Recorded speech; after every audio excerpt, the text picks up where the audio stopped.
Hola, buenas noches, ¿cómo están? Aquí estamos en otro episodio más y buenas tardes donde tengan tardes y buenos días donde sean días y buenas noches por donde sean las noches, ¿no es cierto? Aquí estamos con nuestro café con leche que nos acompaña esta noche de nuevo. Qué privilegio, qué rico que estás aquí, caramba. Es que nos hace falta esa mancuerna.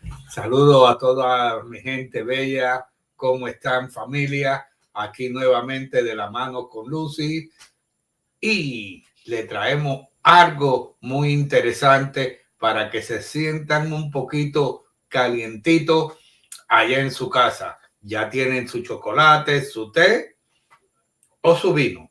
Ya con ustedes muy pronto le vamos a tener a José Cruz, un gran artista. Así es, vamos esta noche, como siempre, todos los martes, esta casa se viste de fiesta con manteles largos y todo, y hoy estoy yo, mira, rojo de Valentine. Todavía no ha dejado de festejar su Valentine. Desde luego que no. La verdad es que ayer estuve con un tremendo dolor de migraña, pero bueno, aquí estamos, nuevamente hay que, como dice el americano, the show must go on. Y hay que echar para adelante. Estamos aquí dispuestos para ustedes, para traerles todo lo mejor de nuestro espectáculo. Así es. Y bueno, unos pequeños anuncios antes de que comencemos y traigamos ya a nuestro invitado de manteles largos, nuestro José Manuel Cruz. Quiero recordarle este domingo 20 de febrero vamos a hacer una transmisión especial que va a ser en honor a la memoria de Jeffrey Mendoza, así que los invito para que nos acompañen, va a ser una edición especial. Y para el próximo martes vamos a tener al señor Alfonso Ortiz Cobo, que es el presidente de la Junta de Derechos Humanos, de la Comisión de Derechos Humanos del Ecuador, va a estar aquí con nosotros. Y esta noche vamos a comenzar un nuevo segmento que se llama De la vereda del Frente con nuestro gran periodista, amigo desde Uruguay, Ruben Sánchez, quien nos va a dar un pequeño resumen del mundo en 5 minutos. ¿Se imaginan eso? Para el futuro, si tienen alguna pregunta para el segmento, envíala con anticipación para que el señor Sánchez pueda recorrer el mundo con ustedes. Así es. Y bueno, ya sin más preámbulos, vamos a darle la bienvenida. Yo quiero que allá en su casa me le den un gran aplauso. Un fuerte aplauso. Vamos a traer a nuestro querido José Manuel. Aquí está José Manuel, un aplauso. Yes. Hola. Hola, ¿cómo estás? How are you? I'm going good. Todo está bien por acá. Qué lindo, so far, so qué lindo. Aquí quiero que sepan que José Manuel, aquí vamos a hablar Spanglish, en inglés, en español y vamos a hacer un sancocho. Esto va a ser un con todo lo que aparezca. Porque José Manuel es una combinación muy bonita y muy interesante porque él es puertorriqueño y colombiano, ¿cierto? Sí, seguro. Ya usted sabe cómo es el arte colombiana y la influencia puertorriqueña. Vamos a ver por primera vez qué hay en la cabecita de ese gran artista. Así es. Una cabeza grande, sí. A ver, José Manuel, just feel free.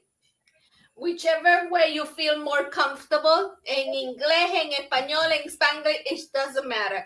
Just talk to us a little bit about you as an artist. We know that you are an artist, a plastic artist. You are a photographer. You also are an educator. So just who is Jose Manuel Cruz? ¿Quién es José Manuel Cruz?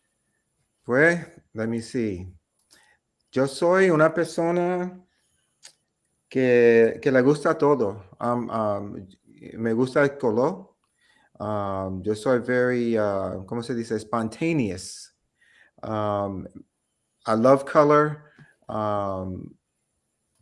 Being Puerto Rican and Colombian, I think I have the best of both worlds because I call myself Color Rican because I'm Colombian and Puerto Rican, but I'm also an American because I was born here. My father's from Isabela and my mother's from Cartagena in Colombia. So I have four brothers and a sister.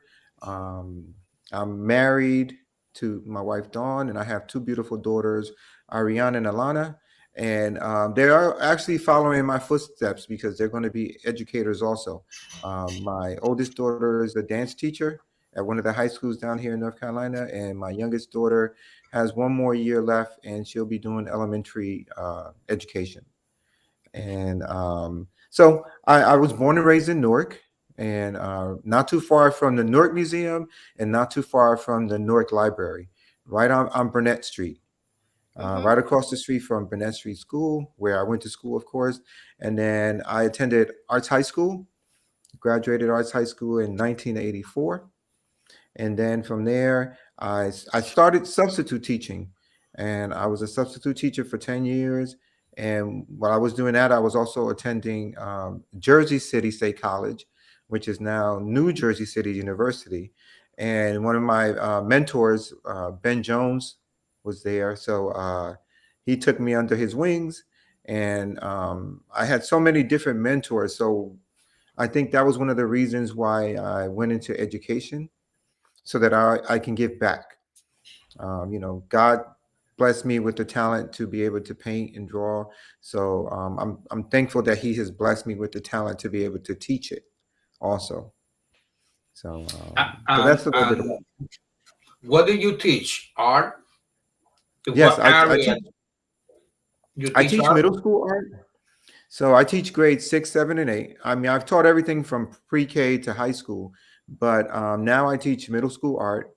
I've been down here in North Carolina now for 16 years. So that's what I've been doing. And the good thing about middle school is that a lot of people say, oh, that's a tough grade, 6, 7, and 8. But yeah, it is tough, but I think it's one of the best because they're more like sponges. So you can go either which way with them, and then they'll be able to pick things up very quickly. And I just love it, to be able to give back to them and to be able to take that level of talent that they have. A lot of them come to me and I see the talent because of course I'm a professional, but when you're able to point it out to them also and then they get to realize it and they're like, "Oh my goodness, right, I really could draw a little bit or a lot." And so it's a great thing. I definitely enjoy it. And Yeah. being able to teach middle school allows me to teach everything from drawing and sketching all the way to doing 3D work and everything in between, painting, illustrating, and teaching them about art careers. So I enjoy it. Now, Jose, you know, as an art educator, I want to tap a little bit into what skills do the children also develop as alongside with the art, learning art, because we all know that art encompass many other skills like critical thinking. Yes, definitely. It's part of that. And I want you to talk a little bit about that because I know that many of the viewers that are watching us, some of them have children in those ages, and I want to stress that out because we also teach art through the organization, and we teach to a population children with disabilities, but I cannot tell the parents enough of the importance of the critical thinking part. So I want you to talk a little bit more about that. Yeah, well, I mean, that's very important. I'm glad you pointed that out. But art is therapeutic. Besides giving every student the opportunity to be creative, it gives them the opportunity to be themselves, number one, without boundaries. Yeah, you have some boundaries where, oh, I just don't want you in here, designing something and then, putting weapons in somebody's hands. But it allows the student to be able to create and to create without boundaries. So they're expressing themselves. And like I always tell them, they're always like, oh, I can't draw this and I can't draw that. I always tell them, look, we all draw different. Some of us, may have been born with the talent, but there's a lot of things that you can learn that will take you above and beyond, and even into different art careers. So I get them thinking all the time. I talk to them a lot. They might think I'm crazy because I do talk a lot, but I think it's important to make sure that they understand, where you're coming from and the value of the lesson. So I don't like to give out lesson or assignments or projects that are just, busy work. I like to ensure them that whatever I'm giving them, hopefully they'll be able to use in their lives when they get older. Maybe when they start their family and their children have an art project, and they could say and reflect back to when they were in my class and say, oh, you know what? I learned this in Mr. Cruz's class, so I'll be able to help you out with this. But the critical thinking part is so important because it allows them to kind of start thinking about what they want to do with their lives. And I think it's important to be able to speak about issues that are going on socially to those issues that are going on personally. Because a lot of times, they're home, but sometimes some of these kids are home alone. Their parents are working late. And some of them maybe don't even see their parents until, it's morning time. And even then, it's going to be for a short period because then they got to get up and get ready for school. And there's so much that you can tell when you look at the kids, the children's drawing. Like, we can tell when a child is in trouble. We can tell when something is going on in that little head of theirs through the lines that they do, through the colors that they pick. Am I correct? Have you seen that? No, I have. And not only that, like I always tell them to keep an art pad or an art journal. I know growing up when I was in Newark, I did a lot of graffiti and knew a lot of graffiti artists. And we had, black books or little journals. And we always drew in there. And everything that we wanted to express and show was in that book. So it is important. And then when you get to see that in some of the students' work, from the line that they put down to what they ask for. A lot of times you tell students to draw certain things and then they think that everything has to be perfect. So they want to make a straight line. So they want a ruler. They want to make sure that they have something to trace when they're making a circle. And I always tell them, you got to be able to use your whole body, believe it or not. I tell them sometimes to draw in the air because drawing in the air gets your whole body moving. And, drawing from the shoulder all the way down to the wrist. And what happens is that in elementary school, they're taught to be so tight. So when they get to drawing class, it's my job to make sure that I break them kind of out of that shell of drawing very tight and to get them to be expressive and get loose. And one of the other aspects that I do is I usually play music. Every day I'm playing music. I have my little speaker. So I light it up and I play music. And I usually play music that they don't listen to on the radio. I play a little bit of classical, some Latino music, a little bit of everything. Did you use your sense of humor too? Because you an Aries too, right? That's your time. Oh right? yeah, I'm Aries. And that's why you are spontaneous. That's why you are talkative, and you're a great communicator. Yeah, I mean, I do that every day. They can tell you that I'm crazy, but that's okay that's because it. I don't know an artist that is not crazy. And speaking of artists, we have one of artists that is saying hello, Gabriel Calero Solís. Gabriel, ¿cómo estás? Gran maestro.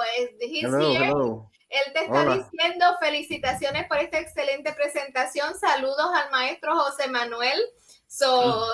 Gracias, de un maestro gracias. a otro maestro, excelente artista también que ha estado aquí con nosotros. Y es parte también de la familia, al igual que eres tú. Saludos, Gabriel. Y when you was a younger man, growing up in Newark. How you got into the art? What was the motive? How do You they know what? take you there, or you went, or you find No, it on your own? I think that number one, I was, God blessed me with the talent. Pero it was because of my elementary school art teacher, Bernard. We call him Professor Bernard from Burnett Street School. He was the one who saw that I had the talent. And when he saw that I had the talent, and he saw this in, as early as he said, as in first grade, and then in third grade, what I would do is that as soon as I finished my work in my classroom, I would go up to the studio, which was the classroom where he had his eighth graders. And then I would sit in during the eighth grade class also. So whatever the eighth graders were working on, I was working on also. And that's how I learned how to use rapidograph pens, which allows me to draw very small and tight and very intricate designs. And then one of the first things I remember, one of my first paintings that I did was El Morto in Puerto Rico, in Puerto Rico. Sí, that was my first painting ever. And I actually still have that painting. It Oh, was done in wow. tempera La tienes tint. ahí para que la enseñe. No, no la tengo aquí. La tengo en el attic, pero todavía la tengo. Perdón que no la Bueno, bajé. Do you got images? uno de I los... don't, but I'm gonna have to send you the images. I'm sorry. I That's wasn't thinking okay. about it. Sometimes you don't think about things and you That's put okay. stuff away. Tú sabes que el morro, hablando con boricuas, eso toca el corazón. Sí, seguro que sí. Sí. And my first thing that I did in pen and ink was actually a piece that was in the Newark Museum when I was in third grade. So that was like the beginning for me. And then Wow. he basically was the one who kind of guided me and nurtured me into, teaching me watercolor painting. And he would always say, this is my planet here. So the things he would show me was his planet. And then he said, now what you're doing is you go to your planet and do whatever you got to do. And then we'll come back to Earth and then we can share. So I think that was it. Eso es muy cierto. Yo todavía estoy perdido en los planetas por allá. Todavía no he podido entenderlo. Él está perdido en su planeta, pero tenemos otro comentario de otro gran maestro, Walter Barco Bajaña, nuestro Walter, que también está levantando su manito saludándote. Tú conoces, que diga José Manuel, tú conoces a Walter porque lo conociste conmigo. Ustedes se exhibieron juntos en dos exposiciones en Puerto Rico. Sí. En la de Ponce y en la de Humacao. Sí, Humacao, sí. Y Gerardo también, yeah. Y a Gerardo, otro gran artista. Saludo para Gerardo. Ese que también lo vamos a tener por aquí pronto. I got another question. Go ahead. Yo te dejo. Oh, okay. Who is your favorite artist? Because you got a mix of a little bit of this, a little bit of that. Well, number one, I think. Style also, please let us know how you consider your own style or art.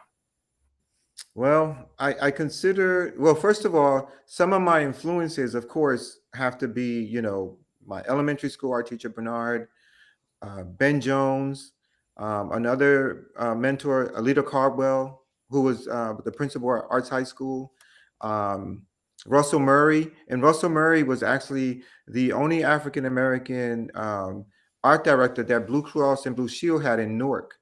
So I actually did my internship there with him. And I learned, how to do graphic work and typesetting. As far as the professional artists or those master artists that we learn about in school, I like Wilfredo Lam's work, Siqueiro's work, of course, Diego and Frida Kahlo, Gustav Klimt. I like his work because of the gold, how he used the gold and the colors. Of course, Ben Jones. Who else? Keith Haring. Growing up, during the graffiti age. So Keith Haring, Basquiat.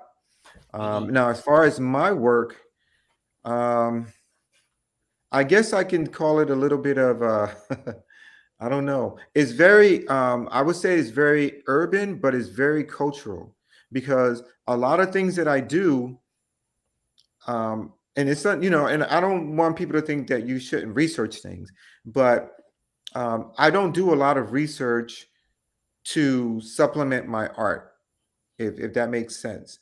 A lot of the stuff that I do, or all of my work that I do, um, my style just comes out from me.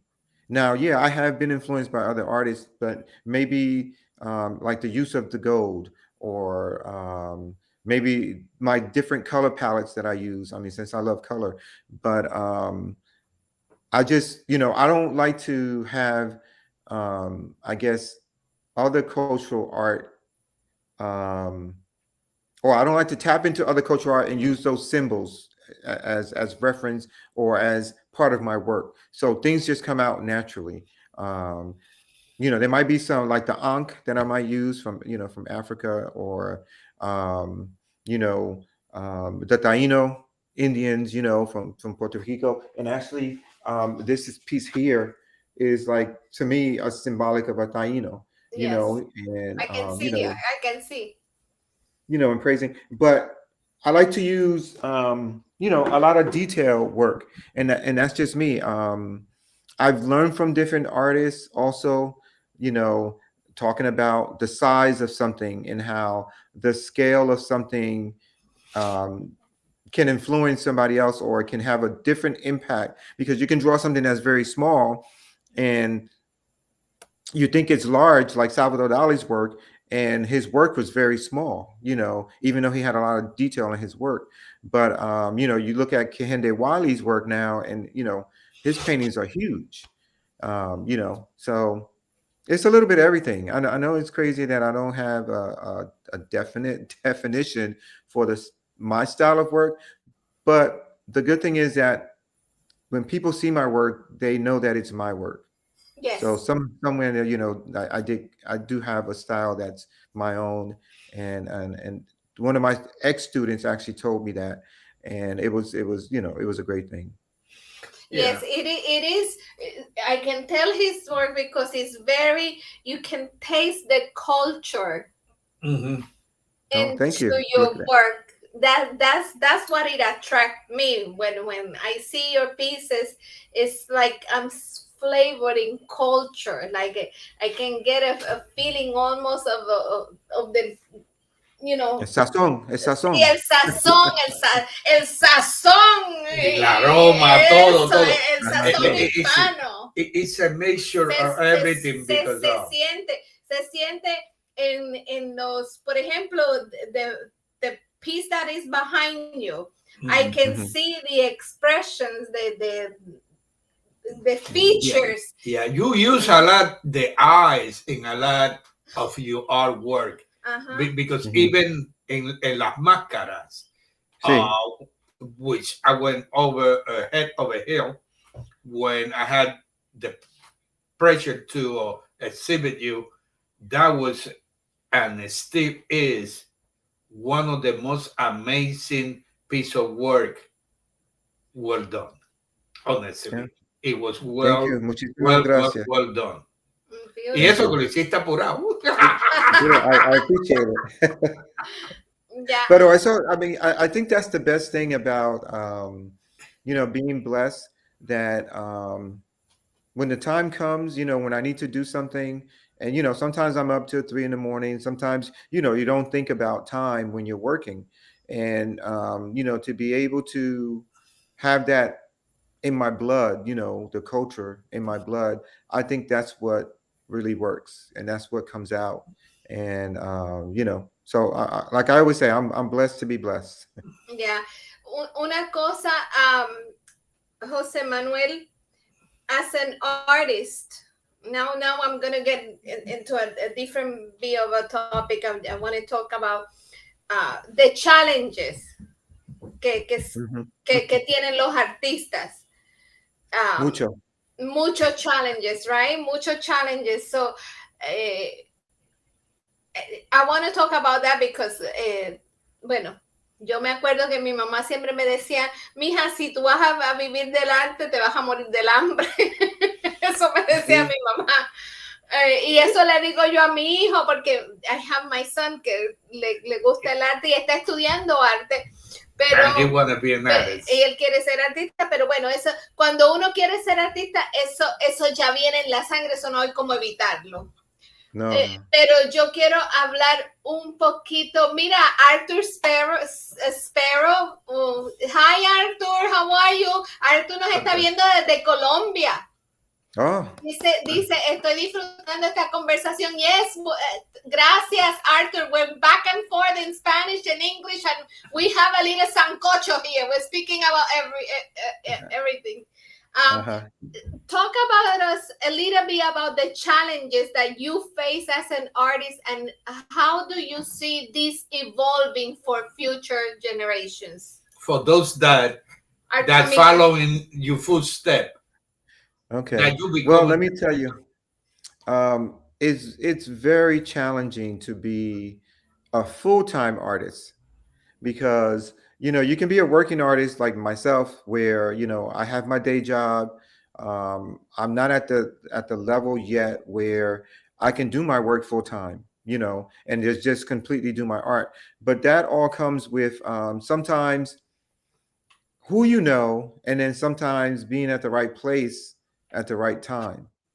Because like I said, I've been blessed. I mean, I have my work in the Smithsonian, and I've been blessed to do work for a lot of different, you know, what people call celebrities like Grace Jones, that I always wanted to do some work for her. So, you know, so I've been blessed that way, but it becomes challenging because there's, you know, first of all, there's so many artists out there. And a lot of times, even the work that I do or my style of work doesn't fit in to every gallery that's out there also. Mm-hmm. So sometimes I think for me as an educator, it helps me because one of my mentors always told me to always stay versatile. So that's why I do my art and my painting, or I may do computer graphic work or a logo, or I'll get into doing portraits because sometimes that's where you can make some money, you know. I mean, I create paintings and everything else like that, but I don't sell out shows, at least not yet. One of these days I'll be able to sell out shows where, you know, maybe before the opening, all the work is sold already, you know. But I think that's the difficult part because you never know what people are going to be into. And, you know, you want to create because that's what's in your blood. But at the same time, it can get tricky because you can be like, okay, am I doing this for me? Or am I doing this so that I can try to get this into this show and hopefully this person will buy it because they like this style of work? And so it becomes, that's where the challenge is. And I think, I mean, as a true artist, I'm still going to continue to do my work and my style, no matter what. But when the time comes and there might be an artist call and somebody says, oh, we're looking to do a mural and it has to be very figurative and not cultural, but this is what it's supposed to have in there, then I'm going to submit what they want because I want them to be able to choose me. And then that's how I want to be selected. And then obviously to make money because at the end of the day, you know, it's really about, you know, not only you selling your work, but being able to, you know, live off it also. Survive. Yeah, you also pay bills and you got to go to the supermarket and every now and then we got to go to McDonald's. It's tough. It's tough because it's difficult to find in the art, it's difficult to find your niche and the people who wanted your artwork, even though they are, but you have to go out there and discover that. Will you tell our audience who are the celebrity that own some of your pieces? What about what about if they don't want to know? If they don't want him to disclose that information? No, it's okay. It's okay. Well, I'll tell you some stories. So one thing I used to do, and my wife thinks that I'm crazy for doing this, but one thing I used to do is that I used to know where some of these celebrities were going to be. So I would do a piece for them. And then I would go there. Like, I'll tell you the Little Richard story. So Little Richard was at the Apollo in New York years ago. So I did a portrait of him. It was a large piece. It was like maybe 24 by 30. So I brought it with me. I brought 4 tickets for my wife and my 2 daughters. My 2 daughters were young, so they didn't really know who he was. But then we went to the Apollo. When I got to the front door, and security stopped me, and they were like, "Well, where are you going with that? What is that?" So one of the things that one of my hustles was that I had my business cards, and then I would say, "Hey, this is my business card. I have to deliver this painting. Once I deliver this painting, I just have to call somebody and then they'll wire me the money." It worked, So that night, that evening, after the show, they took the painting after the show. They said, "Come up to his dressing room." We got to meet him. He loved the painting. He was a really nice guy. I mean, down to earth and everything. My daughters met him. They still don't remember who they met, but they did get to meet him. So, besides Little Richard, Grace Jones, Tony Braxton.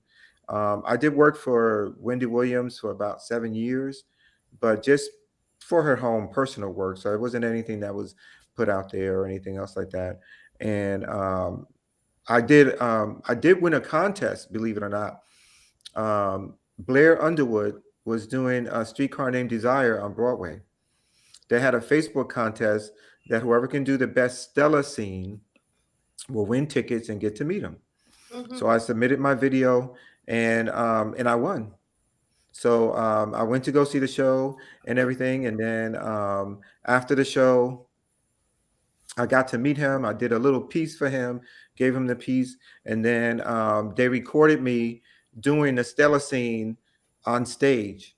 So I always say that I was always on Broadway. Now, no one was in the audience, but because everybody had left. This was after the show, but I was on Broadway and I did my Stella scene, and they recorded it and posted it and everything. And then this is why I say that I'm blessed to be blessed, because I'm living the best of both worlds. I love teaching, but I love doing my art, and I love making people happy. And I'd rather have my art in people's homes than, taking work down from an exhibition and then putting it in storage. So a lot of times I try to keep my prices reasonable. And then I always tell people, if you're collecting work, there's nothing wrong with collecting prints if you can't afford an original. But if you're paying for an original the same price that you would for a print, then you might as well own the original and not the print. So now, I had this concern, Jose Manuel, because I had noticed that some artists, right, they approach an artist, right, and they commission the artist to do something that is special to that person. And then after finish, some artists do a giclée because they like the idea that these people gave them. They do the original and then later on they do the giclée. You think that's fair? Even though the artist own the right of the work. Right. Well, it's for me, it's different when you do a commission piece. Like if I have my work behind me, and if I sell that piece, or if I sell this piece here, I'm going to sell it to that person, or if they give me an idea or they give me their concept, then that's special to them. For me personally, I'm not going to, take it upon myself, without their permission, to go and make cliches or do an unlimited number of prints so that I can sell them. And then I'm selling all this stuff and making all this money, and it's based off of this somebody else's, idea. So a lot of times when someone comes to me and they say, and I did this piece, abstract piece for someone, or someone says, "Oh, I want my portrait done, but I want it done in your style." Like even when I did the first piece I did for Wendy Williams, I did the piece and she loved my work. She chose me to do the work because she loved my style. So I did the piece that I did for her in my style. But there was no way that I was going to take that piece and say, "Oh, let me go make a whole bunch of prints of this," and and start selling it. And especially because it was Wendy Williams. So that's just having some type of respect that you need to have between a client and and yourself as an artist. Now, of course, there are artists out there that do that, Yeah. and you can try and stop them and everything else like that. But it's almost like it's just difficult, to do that. I just know that I don't do that, and I don't believe in that. I don't think it's fair. Now, I have a question. Que creo que es importante que la gente que nos está viendo aprendan esto. Cuando van a comprar arte, ¿verdad? Cuando las personas van a comprar arte, ¿cómo se puede diferenciar una copia de un original? Claro, tú que lo sabes, nosotros que sabemos, pero hay veces que hay copias que son tan perfectas que parecen originales. Ujú. ¿Cómo podemos diferenciar eso? How people should know? Well, you can always take it to an appraiser, number one. You can do your research on that artist to see whether or not, their style, because a lot of artists have a certain style of how they paint, especially like the old masters and everything else like that. And authenticating, if it's an older painting, the canvas or the paint that they use, sometimes even the brush strokes, I mean, you can tell whether somebody painted a real Van Gogh or not. Van Gogh is Van Gogh, so um, the best thing to do is to have someone look at it before you pay for it, if you can, because there's so many artists and work out there that is duplicated. I mean, you can buy a painting from, let's say you go to Rooms to Go, and or you get a catalog, and the catalog has $5,000 and $10,000 paintings in it, but you can order it out of a catalog. So that means that somewhere is being mass produced. So there's a machine that's producing that, or I mean, there are artists out there that can mimic other works, like the movie, the Van Gogh movie that was animated, and they had over 100 artists that were painting in that style, but they had to learn that style and how to paint. So it's very difficult, but always take it somewhere if you can to get it authenticated. Maybe a museum offers that. Christie's and Sotheby's, I think they offer that as a service to take a look at a work, So, but of course, they have to see the work in person. So then that's when it gets tricky, because if you paid a certain amount of money for a piece of work, and then you take it to Christie's or Sotheby's and they look at it and it's like, oh, you know what? This isn't real. And and that's been in the news also, where even they have been duped, because sometimes they're selling a let's say a Monet, and it's not a real Monet, but they can't go back and say, oh, this is a fake, because then they lose their credibility also. So it's tough out there. It's tough being an artist. It's tough a lot of ways, but until you actually make it and have either a gallery that is sponsoring you, that it's really out there, and and they get to manage your work, because in order for them to make money, they want you to make money, but they got to make money also, so they got to sell your work. So now, do you recommend of an artist to get involved with the gallery? What's the difference getting involved with the gallery and being on your own? well, let me tell you, the funny thing is that Independent, yeah. I spoke to an artist who's I met on Instagram, and he's really out there. And I asked him, sometimes I'll message them, and the good thing for me is that they actually message me back.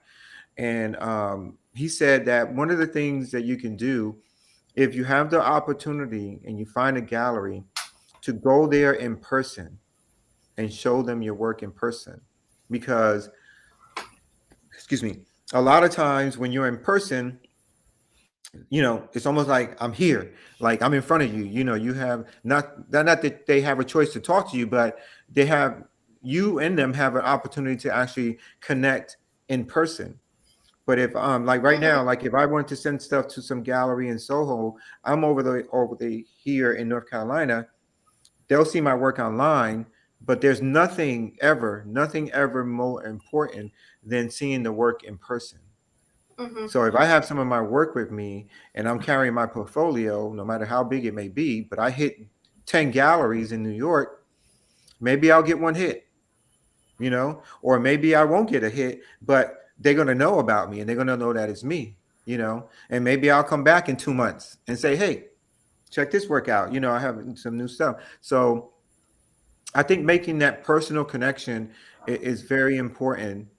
Some galleries only request for you to send them things over, through an email, or if you send them a file, then they'll be able to look at it. And if they're interested, then they'll call you and you can bring your original work in there.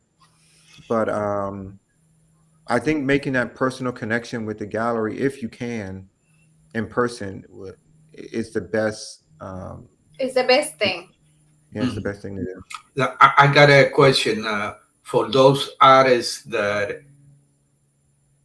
newcomers that for example, the one that you teaching and those who are very daring artists that wanted to take on the world. What would be the advice that you give them? How to connect with the buyer? Well, um, that can be challenging also Very because challenging.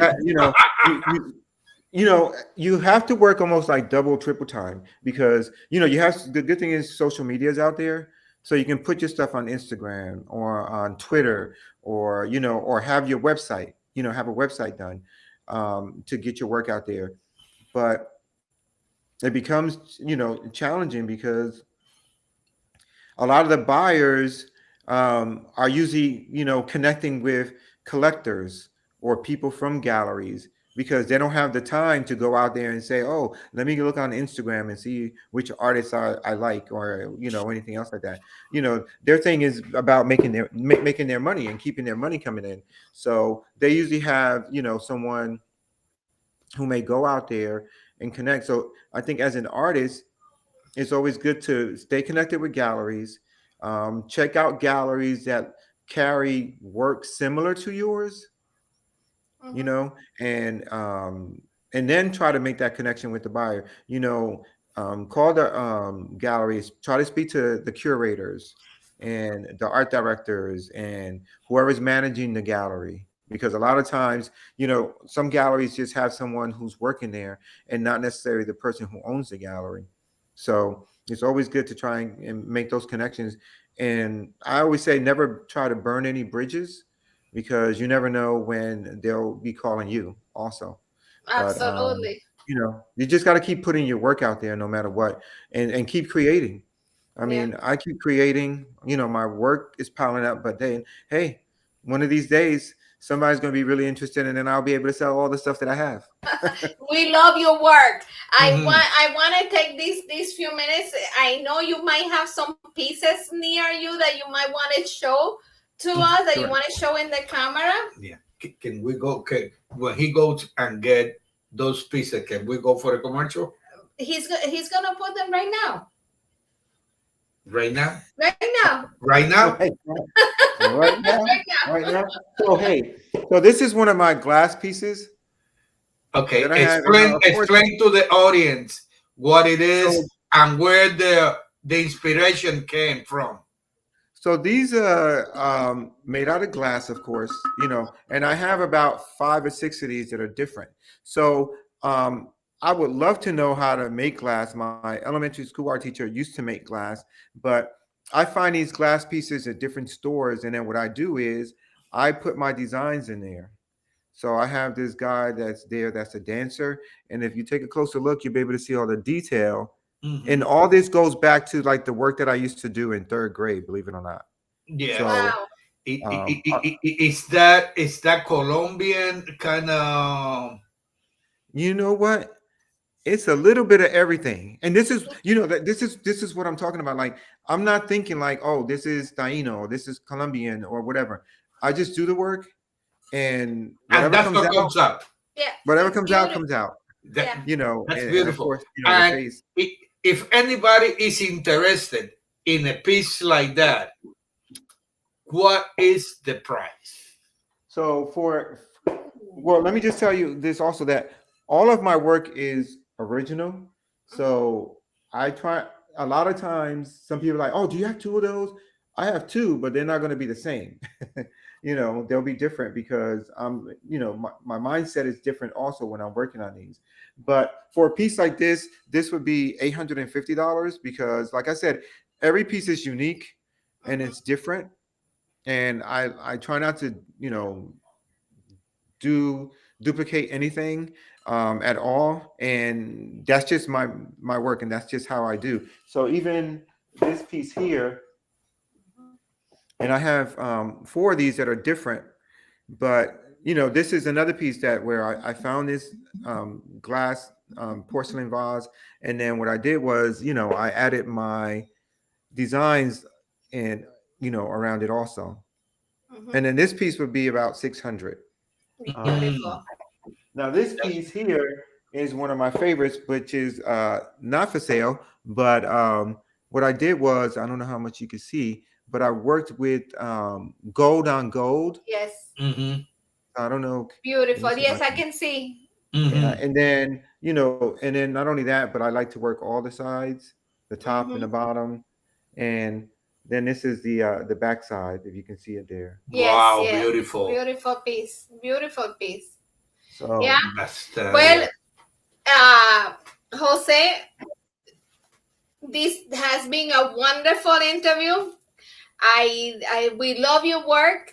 Now, thank you. if people want to contact you, how do they contact you? Want them to find you on Facebook through Jose Manuel Cruz?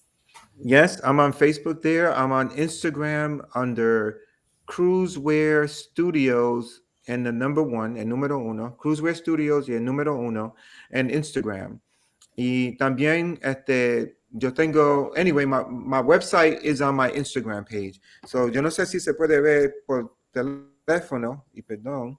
A ver, sí, mientras tú buscas eso, aquí tenemos a Walter Roberto, el de la Onda Latina, Radio Onda Latina, que los invito a que vean su programa después de nosotros a las 8, así que sintonícenlo. Ahí está. A ver. Ahí está. Ahí está. Cruz, ok, Cruzwear Studios 1. Ok, súper. Y yo lo voy a poner cuando bajemos el video en YouTube. Yo lo pongo la información para que la gente te busque. Súper, me encanta. Pero, ajá. Let me just say, muchísimas gracias a los dos de ustedes para la oportunidad. La oportunidad. La oportunidad para estar aquí y hablar con ustedes y con toda mi gente allá afuera, en todo el mundo. Pero thank you so much. I think this is great, what you're doing, to be able to have other artists on here and for people around the world to be able to see us and to know about us and learn about us. So I'm grateful to you, and I thank you guys so much. José, recuérdate que tú tienes 2 casas. Tú tienes De la Mano con Lucy y la Rouge Art siempre tiene las puertas abiertas para ti, aunque yo sé que tú eres un hombre ocupado y siempre te tengo en mis planes, en mi corazón, y te tengo al igual que a ti, Geraldo, a Ben. Le tengo los mejores agradecimientos para que sigan trabajando y prosperando. Muchísimas gracias. Así me La gusta. verdad que estamos muy orgullosos de ti. Queremos seguir viendo más de tu trabajo. Dinos, ¿vas a tener alguna exhibición por estos lados, por el lado norte? Sé que ahorita tiene, o no sé si lo finalizó un show que estaban exhibiendo o si está Sí, continuando. sí, tengo dos, pero todavía nada up north, pero acá tengo un show con una company que se llama Diamante. It's the Ujú. Diamante Cultural Arts Center. Y el nombre del show es Afro Latinidad. Ok, And I have some work there. And then I have some work in this show coming up. ok, Ujú. super. And this is at the, por acá también, Triangle Triangle, Cultural Art Gallery. triangle, ¿no? Uh-huh. Sí, Triangle Cultural Art Gallery. Pero uno de estos días, maybe next year, hopefully I'm trying to see if I can make some connections to have a show up north. I just got to find a gallery that's going to have my work.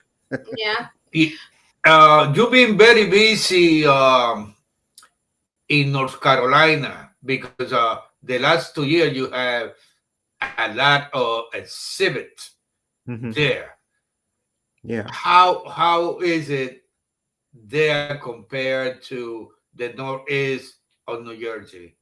You know, um, it's almost, believe it or not, it's almost the same because even when I first moved down here, being from up north, a lot of the galleries down here, even a lot of the arts organizations, they were not used to my style of work. Uh-huh. So I had to kind of like put myself in here and there. So I used to do a lot of street painting festivals with chalk, and I used to win a lot of the awards. So that's how they got to know me down here. So I've been able to tap in a little bit here and there, and they know who I am. And then I try to stay active in the community also, which I think is important. So Yes. wherever I go, I try to make sure that I make connections with someone so that when something comes up, I can apply for it, or they can say, "Oh, you know what? Let's call Jose and see if he has anything."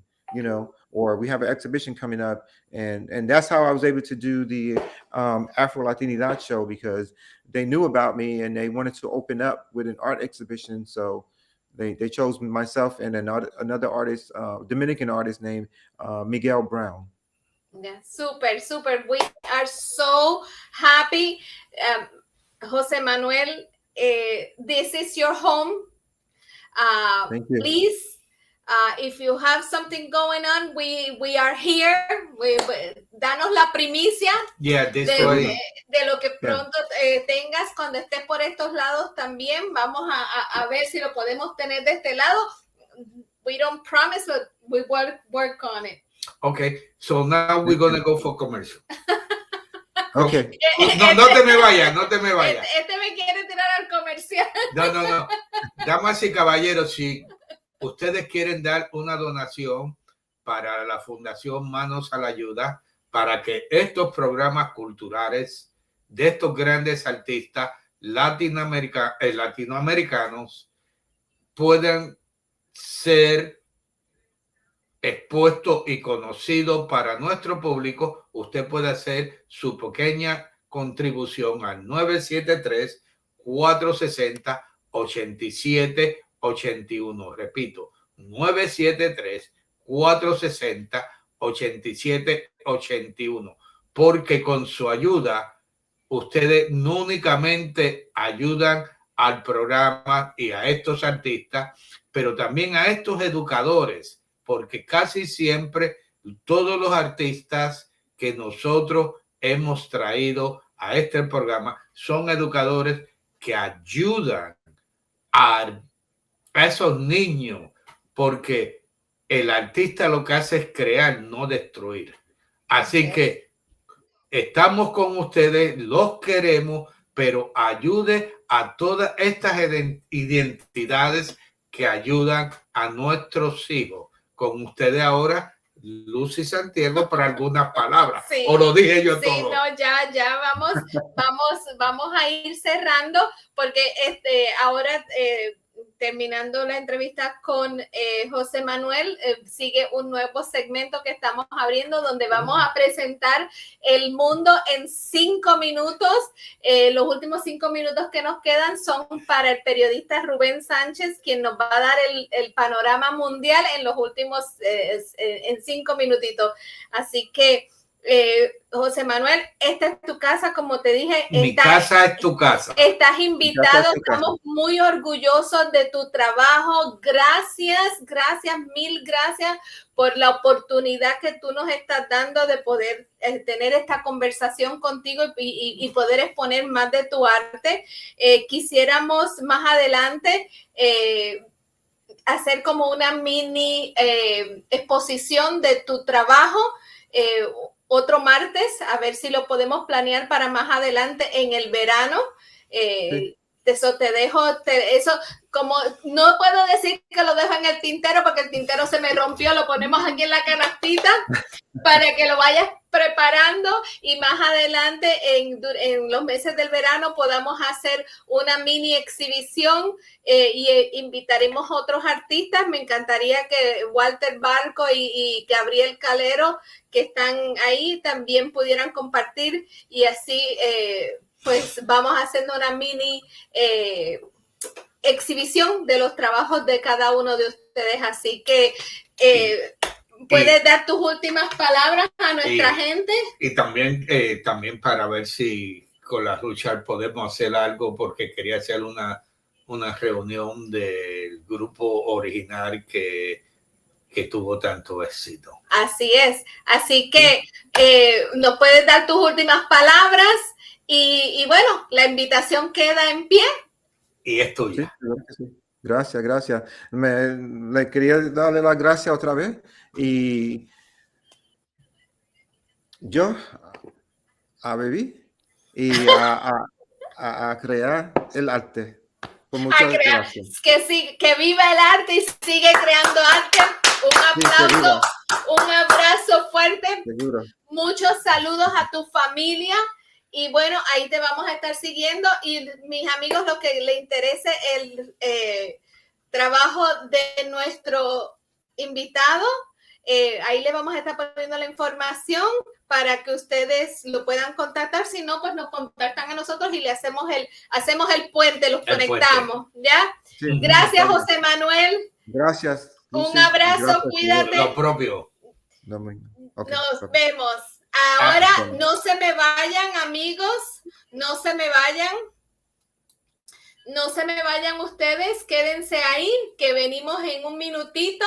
Vamos a presentar a nuestro amigo que nos tiene un hermoso aquí, nos va a hablar el mundo en 5 minutos, pero antes de eso, aquí vamos a ver un momentito de la onda latina.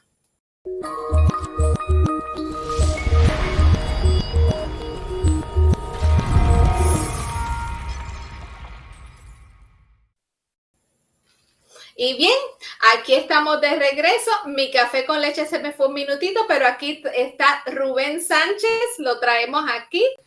Hola Rubén, ¿cómo estamos? Caramba, qué gusto de saludarlos, divirtiéndome. Una nota impresionante, ¿no? Un artista, qué bonito. Yo estaba mirando todas las cosas y le quería preguntar yo el precio de acá, pero lo hicieron ustedes, pero no se los dio. Sí. Notable, qué artista. Sí, excelente. Un gusto, Lucy. Muchas gracias por invitarme a participar de este programa, ¿sabes? Te agradezco mucho. No, para nosotros es un honor poderte tener y poder abrir este segmento que vamos a tener por lo menos 2 o 3 veces durante el mes y bueno, todas las veces que te podamos tener, porque yo sé que tú eres un hombre muy ocupado. De la vereda del Frente con Ruben Sánchez, donde nos va a estar dando esa cápsula de lo que es el mundo en 5 minutos en los ojos de nada más y nada menos que del periodista uruguayo Ruben Sánchez. Sí, mi eterno rebelde. Cuando asumí esta posibilidad de poder estar con ustedes, después me dije, pero estás loco, por razones de tiempo, ¿verdad? Es muy complicado hablar del mundo en 5 minutos. Por ahí tenía preparado muchas cosas. Tenía, por ejemplo, el informe de Múnich y la lucha de Ratzinger contra los abusos, las palabras utilizadas durante la conferencia de prensa para presentar el informe sobre los abusos en la diócesis de Múnich, así como las 72 páginas del documento dedicado al breve episcopado bávaro del cardenal Joseph Ratzinger, han llenado las páginas de los periódicos en las últimas semanas y han provocado algunos comentarios muy fuertes. Una nota sí es una nota muy importante porque pudiéramos por ahí sospechar qué fue lo que pasó con su papado, pero en fin, pero también digo, y si hablamos un poco más de lo que está pasando acá en nuestro continente americano, y bueno, una de las cosas que debemos de hablar, porque lamentablemente está ocurriendo, es esto de que lamentablemente crece la corrupción en América Latina, los alarmantes niveles de corrupción en México, en Argentina y en otros países de América Latina, reflejados en una nueva encuesta de Transparencia Internacional, demuestran lo que muchos de nosotros hemos sospechado durante mucho tiempo, ¿sí? Las soluciones unipersonales para combatir la corrupción casi siempre son un fracaso, que es un tema muy bueno, claro que sí, es muy interesante, porque la corrupción lo que significa es que alguien se mete en su bolsillo el dinero que nosotros ganamos trabajando, honestamente. Y es una corrupción que viene a ser el azote de toda la izquierda en Latinoamérica. Nadie puede dudar que el tema de la corrupción tiene, qué sé yo, un papel clave en los procesos político-críticos, tanto en Venezuela, en Brasil, en Argentina, en Nicaragua, y que con diferentes niveles comienza a aparecer también en Chile, en Bolivia, e incluso en mi país, en el Uruguay. En forma pequeña, pero aparece. Bueno, buen tema, hablar sobre la corrupción. Repito, el azote de la izquierda en América Latina. Pero entre todos los temas, preferí llegar a esto a este que vamos a conversar con ustedes, porque lamentablemente en América Latina la izquierda está como que tomando un nuevo impulso y de hecho se van posesionando de algunos lugares, bueno, por ejemplo, en Chile, en Perú, más allá de que en Perú hay muchas dificultades, nadie sabe qué orientación, qué ideología tiene el presidente del Perú, pero en este año, en Colombia, que es un país sumamente importante en América Latina, hay elecciones presidenciales y también de Congreso. Y entonces, lo que preocupa a todo el mundo, lo que está en juego, no es solo el futuro de los colombianos, sino, en realidad, el futuro de toda la región. No es casual que Nicolás Maduro, el tirano de Venezuela, mencione una y otra vez a la gran Colombia y que no pare de hablar de Bolívar. El castrochavismo siempre ha querido borrar las fronteras y que Hispanoamérica sea un solo territorio socialista, ¿sí? Mandado por 4 o 5, al mejor estilo de la Unión Soviética. Si cae Colombia, es posible que esa pesadilla se haga realidad. Más teniendo en cuenta lo blando que es el gobierno norteamericano, con el cual siempre estamos esperanzados de que nos saque las papas calientes o la brasa caliente, pero no se sabe todavía qué es lo que está pasando con Estados Unidos, si realmente le quiere meter mano a Latinoamérica.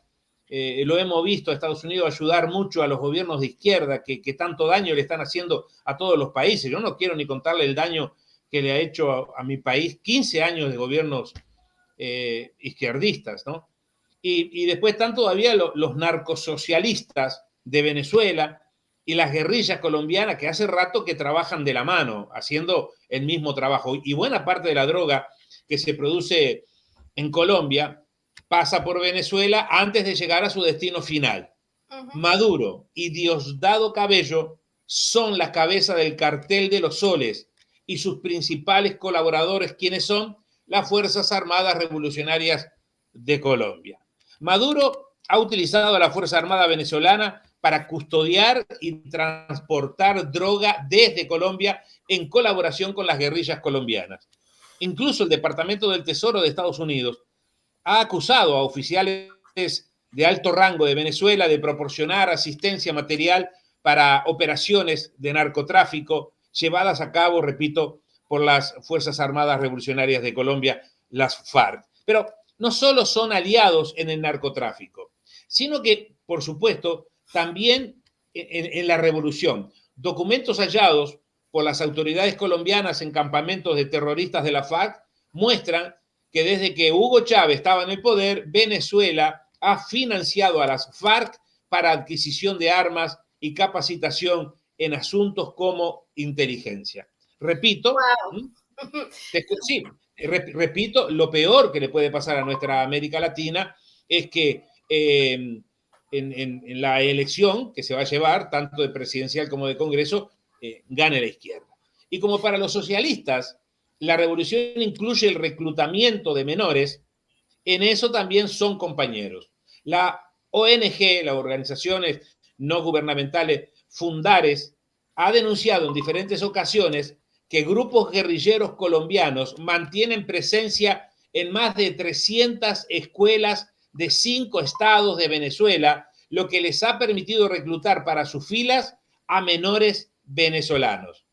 Estas relaciones delincuenciales transnacionales han ocurrido durante años, aun cuando en Colombia había un gobierno como el del presidente Uribe, que se enfrentó con todo su poder a la guerrilla. Imagine, entonces, cualquier televidente puede imaginar qué podría ocurrir si el presidente fuera de izquierda. Lo que ocurrirá en Colombia, repito, si gana la izquierda, no es simplemente que unos socialistas empezarán a llevar a cabo sus medidas estatistas, que más temprano que tarde terminarán en miseria. Lo que se ha de desatar en el país cafetero es mucho, pero mucho más profundo y preocupante que eso. Será la expansión del régimen castrochavista a territorio colombiano. Y lo primero que ocurrirá es que en esos lugares fronterizos, donde ya hay poca o nula presencia de las Fuerzas Armadas colombianas, las guerrillas, con todo el apoyo del cártel de los soles, que repito es donde está Maduro, y la tiranía de Maduro como dictador, expandirán su dominio. El país cafetero, Colombia, es un territorio muy atractivo físicamente para estos carteles porque por su temperatura, la humedad, altura sobre el nivel del mar, latitud y otros asuntos agroecológicos, es una tierra extremadamente generosa para el cultivo de muchas cosas, pero en este caso, de lo que a ellos les importa, la coca. Colombia también tiene buena ubicación para la salida de drogas. El Pacífico colombiano, sepan ustedes que es una ruta de salida ya bastante aprovechada por los carteles. Además, el país tiene gente capacitada en la producción y transporte. Colombia, para el castrochavismo, no es solo un país más al que van a llevar su ideología de muerte mientras roba a todo el pueblo. Colombia es una mina de oro blanco que además está al lado, lo cual es infinitamente conveniente para todas las operaciones. Para no aburrirlos mucho, si alias Aureliano, más conocido como Gustavo Petro, llega a la presidencia de Colombia, Maduro más que nunca se creará el nuevo Bolívar y avanzará hacia una gran Colombia que no será más que un extenso territorio sin fronteras para delinquir. Si el señor de las bolsas, también se conoce así a Petro, después de la revelación de un video en el que se le ve contando billetes para luego meterlos a una bolsa, se convierte en presidente, el único país que durante décadas votó en contra de la izquierda habrá caído y con él caerá lamentablemente Hispanoamérica. Es lo que yo tenía para contarles en esta cápsula. Bueno, sí, muchas gracias Rubén por contarnos, entrar en esos detalles. Muchas gracias, la verdad, porque hay que pensarlo. Hay que pensarlo, y quiero decir, señores, nosotros no nos hacemos responsables de nada de eso, porque esa es la cápsula que nos tenía preparada Ruben Sánchez, quien nos va a estar haciendo esas pequeñas capsulitas, y no se hacen con el fin de que estamos entrando en temas políticos, sino es una perspectiva para comenzar esos diálogos, porque es importante que se comiencen estos diálogos y que todos tengamos lo que es la perspectiva de cómo se ven las cosas de la vereda del frente. Por eso es que este segmento se llama de la vereda del frente, porque nos están dando la perspectiva de la vereda del frente, y es importante que la gente tengan estas conversaciones y se informen. Porque un pueblo informado es un pueblo precavido. Sí, es un pueblo libre incluso, cuando tú no tienes la información, pero digo, es todo, da la impresión de que puede llegar a ser un cataclismo todo lo que va a pasar en América Latina, si en caso de que en Colombia, es el único país que queda, que la izquierda no ha gobernado, en el único. Después en todos los demás países de Latinoamérica ha gobernado la izquierda. En Uruguay 15 años estuvo gobernando el Frente Amplio, y vaya el daño que nos ha producido, ¿no? Con leyes de género, con leyes donde la mujer tiene una ventaja impresionante ante el hombre en lo que respecta a situaciones penales. En fin, lo ha destrozado el país, ha aumentado la pobreza, la miseria, no solamente en mi país, en todos los lugares donde está la izquierda. Yo digo nada más que para que lo tomen en cuenta, porque hay gente que a lo mejor le gusta a la izquierda porque está muy enamorado de todo aquel Fidel Castro muy de la época de 1959. Entonces mucha gente guarda todavía eso y cree que realmente en Cuba se vive bien. Digo nada más para que se pongan a pensar que tendrían que ponerse a pensar que si se viviera también, tanta cantidad de millones de cubanos andan por el mundo que han tenido que escapar de la isla.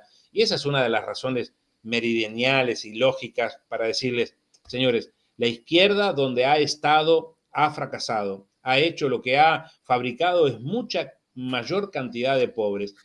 Y lo peor que ahora la izquierda, amigos, se está envalentonando porque tiene lo que antes no tenía, el petróleo de Venezuela, donde un país que era el país más importante del mundo en petróleo, hoy tienen dificultad los mismos venezolanos para poder conseguir combustible para sus autos. Entonces todo ese petróleo, gracias a China, gracias a la Unión Soviética, gracias a Irak, ¿sí?, lo tienen ahí guardado y se lo están dando a los países que están con ellos, que les dan la posibilidad de mantenerlo, porque ningún gobierno se mantiene solo si está en contra del pueblo. El de Maduro es uno de ellos, por ejemplo, no se mantiene simplemente porque al mejor estilo Ortega en Nicaragua, ¿verdad? Pero bueno, no les quiero tomar mucho tiempo. Pero vamos, ese lo dejamos para otra cápsula. Así lo dejamos para otro momento. Para otra cápsula, gracias. Yo recuerdo, ¿me das un minutito o no? Sí, un minuto. Ya. Yo recuerdo cuando se realizó la elección, aquella que ponía fin a la época de los sandinistas, el Frente Sandinista de Liberación. Yo estaba ahí en Nicaragua, y yo recuerdo que en esa elección, ustedes también lo van a recordar, ganó Violeta Chamorro, y que Violeta Chamorro tenía una pierna quebrada, se había lastimado, la tenía enyesada. Y yo recuerdo que, digo, ¿no? Porque lo que es hoy Daniel Ortega, ¿sí?, y lo que era en aquel entonces, ¿verdad?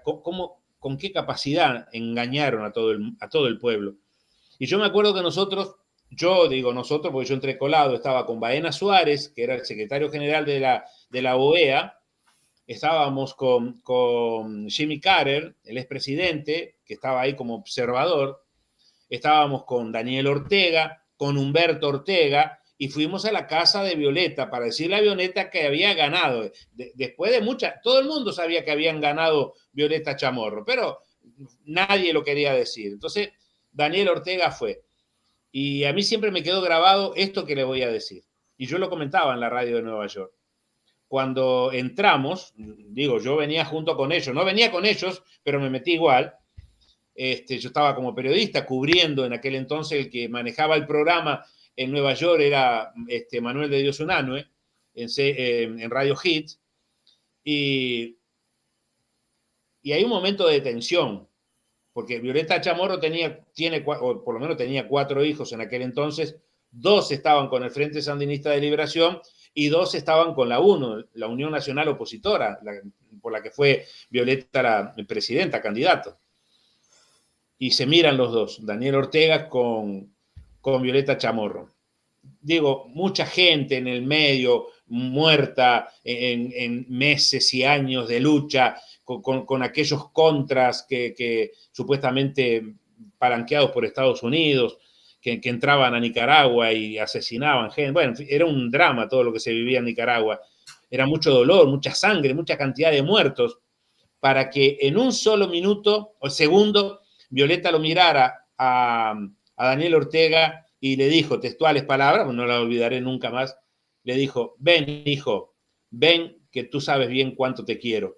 Violeta le dijo a Daniel Ortega: y usted sabe cuánto yo la respeto. Ya Daniel Ortega no dijo: yo también te quiero. Le digo: y sabe usted muy bien cuánto yo la respeto. Un momento de tensión tremenda, de emoción, todo el mundo ahí, algunos lagrimeando, porque fue un abrazo, pensamos que era el abrazo de la paz de Nicaragua. Desafortunadamente, al cabo de los pocos años, Daniel Ortega se hizo del poder y se hizo de Venezuela. Lamentablemente así funciona la izquierda en donde estén. Uno le da la mano y se quedaron hasta el codo. Un beso, un gusto y un abrazo, y cuando ustedes lo decidan, estamos nuevamente acompañándolos. Así que nos vemos en unas próximas semanas. Yo creo que en 2 semanas más nos vemos con otra cápsula. Así que muchas gracias. En 5 minutos, de la vereda del Frente. De la vereda del Frente con Bien. Ruben Sánchez. Así Bien, que bien. muchas gracias, Rubén. Gracias a todos los que nos han contactado. Y bueno, nos estaremos viendo. Muchas gracias, y los dejo para que vean la campaña que estamos haciendo de la fundación. Así que nos vemos y que tengan buenas noches. Y hasta luego. Hasta luego.